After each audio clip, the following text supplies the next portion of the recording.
Hi, and thanks for joining me. In this review, I'd like to tell you about a pretty cool kind of puzzle, a 3D puzzle. We're going to look at the 3D St. Basil's Cathedral. It's beautiful, right? This was a gift. It was sent to my son from the Ukraine. However, looking online, I quickly confirmed that this kind of puzzle is easily available in U.S. markets. The St. Basil's Cathedral puzzle is part of the world's great architecture collection, so you'll also find landmarks like the Eiffel Tower. The manufacturers, because there's different sellers of this kind of puzzle, recommend that the toy is for ages 6 and up. I question that. My son is 7 going on 8, and this is a kid who loves puzzles. As a toddler, he quickly built those 24-piece puzzles, box after box, and moved up to 75-piece, 300-piece. So he loves puzzles, and he loves building, does things like Legos. But with this particular project, he needed some assistance. So I would say it's best probably for ages 8 and up, if you really expect them to do most of it independently. Let me explain one reason why my son needed some help. The instructions are pictures and numbers only, which in theory is fine. That's how Lego projects are done. But let me explain why he needed some assistance. You just look at the first segment, segment A.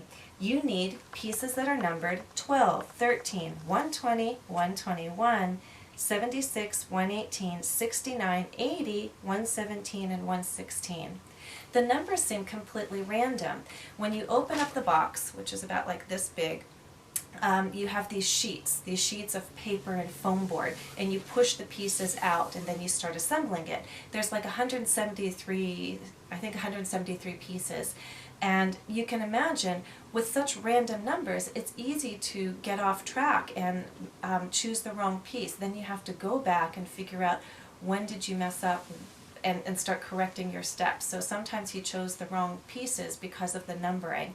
It would have been so much easier to do like piece 1, 2, 3, 4 for segment A rather than 80, 116, 69, completely random.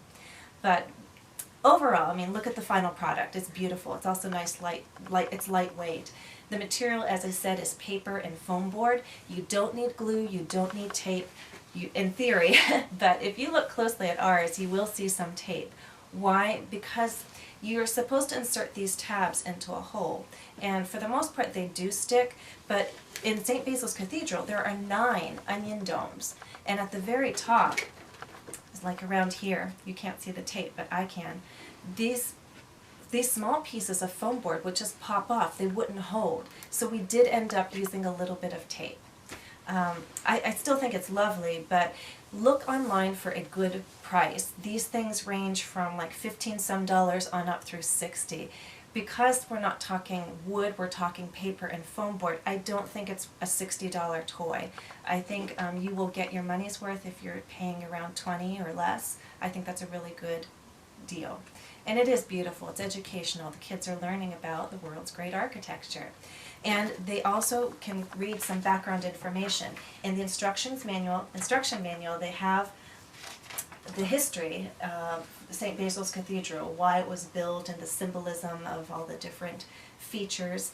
However, this particular puzzle, as I said, was sent to us as a gift from Europe, and it was originally made in China. So the background information was originally probably written in Chinese, because when I look at the English, it's all understandable, but it's very awkward. It suggests that this is just a translation and not a high-quality translation at that.